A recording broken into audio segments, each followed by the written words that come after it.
Okay, welcome back, guys. If you watched the previous chapter review of Gangsta Cursed, last time I left off it was chapter 7 for the side manga Gangsta Cursed. This will be chapter 8 that I'm covering here. I'm glad you can make it back for those that did watch that. And I also will share a couple of chapters that I did already in the past, or the past year and a half or 2 years, under the description box. So if you want to, you can check that out for reference, because this chapter and the next chapter, there's going to be a couple characters that you may not recognize that were in the previous chapter. So once I get to those characters, you'll know what I mean. Okay, alright, let's get started. Right off the bat, man, we got Warwick Archangelo, and he has this famous phrase for those that watch the anime. You probably heard it, and oh man, it had me flooring when I first saw this. He's like, let me try it. Hi, darling. Man, I can't say it like that voice actor says it, but it's so funny. But anyway, they got Billy here, and this is the guy that was the ringleader for this anti-Twilight faction. He was ordering those guys to invade the Monroe Estate, but unfortunately he gets captured. And of course, you know, Billy, being a typical criminal thug, he's like, he's no snitch. He's not gonna say anything to these guys. Warwick's like, oh, I think you will talk, especially when I get my boy Nick on you. And if you can see the little smirk on Nick's face, man, he's gonna enjoy torching this guy real nice. For the very next scene here, we got Spies. Unfortunately, he got himself into some trouble again, trying to get away from the guild, Parkley Guild. And here you see him running away from these guys, and he does manage to get a couple of hits on them. He cut 2 of these dudes' arms off right here with this next scene. He managed to shake them down. But unfortunately, one of the guys uses some knives or something, and he throws it at Spies, and he manages to catch his arm a little bit, and it throws him off balance. But he does manage to regain his control and land back on the street. And he's trying to find a place to hide, and eventually does find somewhere to hide. I don't know why he put a coat on, thinking that nobody could see him, but unfortunately he's not alone inside that place, inside that abandoned building. And when he finds out who it is, it's a older man with this little girl. And it turns out the older man is a Twilight, as you can see the tags. And then, but the little girl, we'll find out, is a regular human being. She's a normal. And then we pick up to the fight. Now this big guy here is Jared, that I mentioned in the last chapter. He's going after Minimi, aka Roast Boy. He's going after them. They're fighting one-on-one at first. Minimi almost gets him with a fire blast from his gloves. But Jared misses him, and then he starts talking trash. He's like, man, you can't roast me. I bet next time your flames won't even touch me. And Jared is about to attack again, but then his partner interrupts the match. Because he wants to have some fun too. This is Nero, a little dude with the hood. And it turns out, if you can look at the tags real close, Jared is a B rank Twilight. He's actually the weakest between these 4 people on this Twilight team of the guild. So Jared is a class B rank 0, while Nero here is recently promoted to class A rank 5. And these two apparently they get into a little beef, because, you know, Jared is mad at the fact that Nero just got promoted and he did not. They started arguing and stuff. And of course, the leader of this group, Arnold, who's a class A ranked 0, which is exactly the same as Galahad, so he's very high up. He's telling these dudes to shut up and knock it off. We got bigger things to do than the squabble, basically. And funny enough, Arnold calls Minimi a rat, this hunter. And of course, Jared and Neo, they also starts talking shit. So Nero's like, hey man, are you deaf or something? Can't you talk? You know? And Minimi does finally say something, man. He calls them rats. He's like, nah, I don't really fuck with rats like that. That's not what he really said, but that's what he was implying to them dudes. And they got hyped, man. Jared and Nero, they were laughing at this. And Arnold's just looking back like, he actually does talk. And so we get the fight resuming with the 2-on-1 between Nero and Jared against Minimi. And funny enough, Minimi decides to go after Arnold since he wasn't doing anything. He was just standing by analyzing the fight. But before Minimi can even blast the guy, Arnold goes right in and slashes him. I mean, this dude's fast. It's really fast. And then, you know, he actually gets Minimi with a forehead cut and on his forearm, as you can see there. And Arnold's like, we'll show you how it's really done, how to kill these hunters. While that's going on, Maverick didn't really move into the fight. She's just kind of in the zone right now. She's still talking to herself, I'm afraid. She has a sword out, but she's not really attacking anything right now. She's just kind of leaving Minimi there all by himself. Which is kind of messed up, but hey, what can you say? But she does get attacked blindsided by Leanne, the girl Twilight, who is a Class A rank 1. So she's just under Arnold, but she's very highly skilled, as you can see there. She's very good at stealth. And oddly enough, Liam asked the question like, who are you talking to? Because Maverick is thinking, really she's thinking about spies right now. She still has spies on her mind. She wants to find them. But of course Liam attacks her. And Maverick is like, what do you mean who I'm talking to? Can't you see him? He's standing right there, Abel. And if you can see the top portion here of this picture. There's a gloomy shadow right there, like the see-through shadow. That's Abel. That's her. That's like her adopted brother slash, you know, guardian, if you will. It was him that looked after her when she was adopted as a kid, and so he's dead. I've mentioned that in the previous chapters. So go back and look at that in great detail. But anyway, she's just laughing at Liam. It's no wonder you Twilights are so strange. We need to kill you all. And Liam responds like, well, we might be strange, but you hunters are totally insane. And she's right about that. And Maverick is definitely insane. And she's constantly talking to herself, and she's thinking her dead brother is still alive when he's not. Now we go back to where Spaz is with this guy and Helen, the little girl. Now the dude's name is Laszlo. It's kind of tough to say. I might be saying it wrong, but I'm gonna say Laszlo. And so he's asking Spaz, just go ahead and kill me if you're gonna get ready for it. He already knows that Spaz is a hunter, interestingly enough. So this guy definitely has a history with hunters, it seems. And if you guys can tell, he's very, very sick, Laszlo. Like there's something wrong with him. I don't know if it's if he has like a lung disease, maybe because of his excessive smoking, or he has tuberculosis. I'm not sure what's going on with him, but he's definitely sick, that's for sure. And of course, he doesn't want Helen to get in his way of this Spaz here, the hunter, taking his life. And Spaz figures out that this girl isn't normal because when he covered himself with the shirt, it belonged to Laszlo. It also had the smell of a human, which was Helen. So he put the two together, basically. And of course, the little girl is fearful of Laszlo's life. She doesn't want to lose him, and she's pleading to Spaz not to kill him because he never did anything wrong and he didn't deserve to die. And Spaz responds like, "So you're just like them, huh?" And he's referring to the Twilights, even though the little girl is actually a normal human being. And he's seeing that once again, there's another pairing between the human and the Twilight coexisting with one another.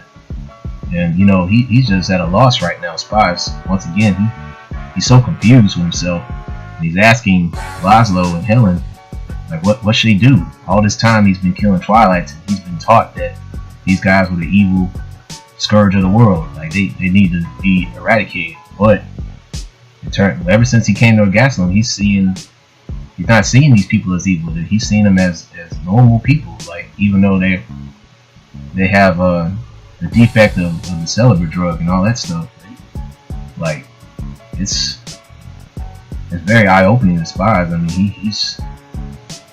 he's a wreck right now, man. He just needs some direction. He's asking Laszlo, just tell me what to do, please. I don't know what to do with myself. And suddenly we get to hear his footsteps, and these are more members of the guild, and they're still looking for the hunters, and Spies is one of the hunters, so he panics a little bit. And we get to see Galahad and a few reinforcements. They're coming in, and they find Laszlo and Helen. And so Galahad is asking, hey, can he stand up? We'll get him a med, we'll get him some help. But Laszlo refuses. And we get to see Gawain and Housen here. They're standing outside surveying and kind of listening to the battle that's going on in Ergastum still. You know, with the anti-Twilight faction and the hunters killing off Twilights and stuff. And so we see Spies, he's able to hide, and he did a smart thing here. He dropped some alcohol in front of the door there. And like it's 2 bottles of alcohol basically. He's trying to keep these guys from smelling them, I guess, because not necessarily smell them, but you know, he's trying to hide from them basically. So he's using that alcohol as a way to keep them from finding them. And so Galahad's finally asking Laszlo, well, we were searching for a hunter and he happened to be last seen here or spotted here, but it looks like he's not there. So did you guys find him? Did he come across this way? And then we go to the Monroe Estate, and we still got some battling going on between the anti-Twilight faction and the Monroe family. And we get to see Diego up here as a teenager. He shot some folks up. And Warwick is talking to Miles Maynard. And this is back when they were buddy-buddy, but if you guys check with the main story, Warwick eventually kills this guy. I don't know how he did it, but he ended up chopping his head off. I alluded to that in my review for chapter 41. In case you guys want to see that. But yeah, they're talking, and he's telling them a job well done for, you know, protecting the estate basically, even though the first floor was a complete wreck. And then Warwick's like, you're not gonna mess up my pay about that, are you? It's like Miles is like, nah, don't worry about it. unless you want to get a pay cut. So yeah. And then they look back and they're seeing Warwick just having a good old time with Billy. Just look at the smile on this dude's face, man. Nick is sick, dude. He's enjoying himself, and he ends up cutting 4 of the guy's toes off, guys. It was really nasty. I would put it up here, man, but I'm not trying to get banned or anything. I'm not. It was pretty nasty, man. So I decided not to put that on there. So that's what happened in that scene, and Warwick comes in there and he's like, hey, how's it going, Dr. Nick? What are you doing?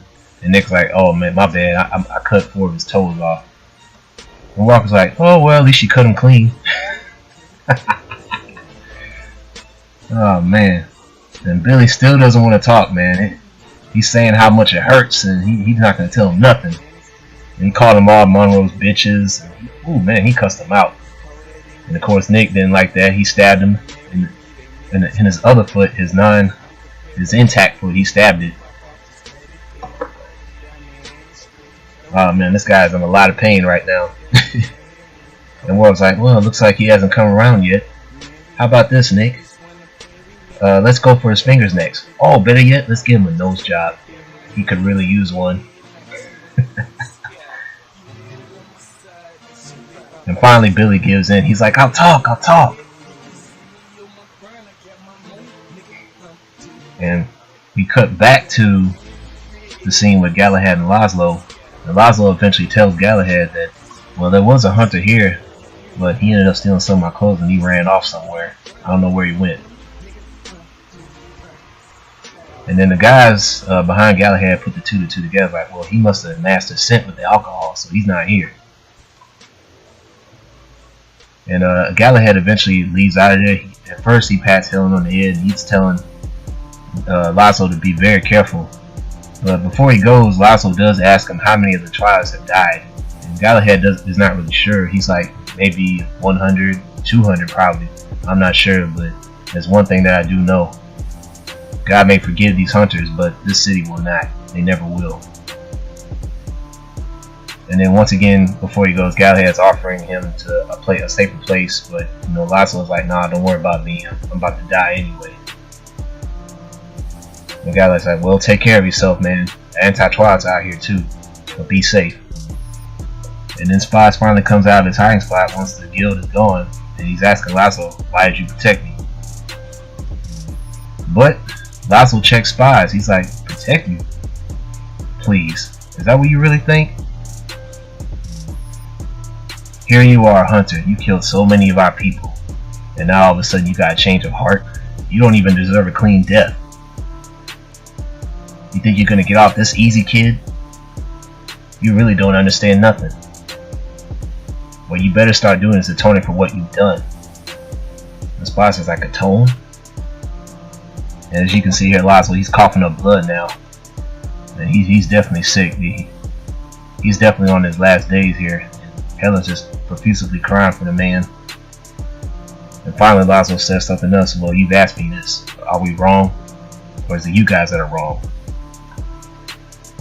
Well, if you search for it long enough, my friend, you will find that answer one day. And he's holding hands with Helen here. And then Spies remembers the conversation that he had with Eva. And like I said, go back to my earlier reviews to find out who Eva and Chester are. These are the two trials that he killed along with the help of Beretta and Stryker early in this manga. And she was telling him, like, you hunters are sick. All of you are evil. You're insane. You got no clue about us Twilights. None. And looks like Spies is about to touch Helen, but then he clenches his fist. And he tells himself, an answer of my own. And so for the first time in his life, Spies, he's realizing that he needs to live for something other than killing. And it looks like this guy here, Laszlo, planted that seed, or that train of thought in his mind to, hey, there is another way to live other than being a killer. So that was good to see there. That's good character development for Spies going into this manga. And finally we go back to the estate, and Billy, he's finally going to talk. He said there was this man that came into our place 3 days ago. He had a big large suitcase full of money. So whoever this guy was, he had a lot of paper. And so he told those guys to attack the Monroe Estate in 3 days, because there was going to be a lot of crap going down. He's talking about the hunters. So whoever this guy is, he also is familiar with the destroyers. And so he's finally saying that all they had to do was attack the Monroe compound until there was a signal. And Warwick and Miles, they're kind of listening, and they're like, a signal? What do you mean by that? But before that, Warwick was saying that it could be the Corsica family behind all this. Miles kind of debunked that. He's like, nah, it seems too obvious. It's too convenient. And so once again, they're asking about this signal, and this guy's like, well, I don't know. We tried to ask this man, but he wouldn't say anything. And oddly enough, they put the picture of Daniel Monroe back there, and he's just kind of chilling. He's just standing there. But of course, you know, if you guys look at the main story, it was Daniel Monroe who was the brains of that operation, as you're about to see in these next few scenes here. And there's little Erica as a little girl, one of the she's not a twin, one of the siblings between her and Delico and her older brother. And he's up there, he's asking her, can they play hide and seek? And of course she says yes. And then you can see Yang as a little kid, and it sucks that Yang got shot up in the main story as an adult. And so they all decide to play hide and seek together. And then you can see some of Monroe's men here. This is actually his guys. But of course in this story they're not going to tell you that. But if you read the main story, you know that this is his guys. It's part of his group here. And they're about to kidnap all the kids in the orphanage, at least the ones that they want, especially Erica. And so that's part of the plan, the extra plan that they got going on. So it's pretty twisted what they're about to do here, man. Now you get to see the actual operation of this attack that's going to happen in the orphanage, and you will see that in the next chapter, chapter 9. So until then, guys, this was chapter 8 review. If you have any comments, feel free to say so in this video. I'll check you all later.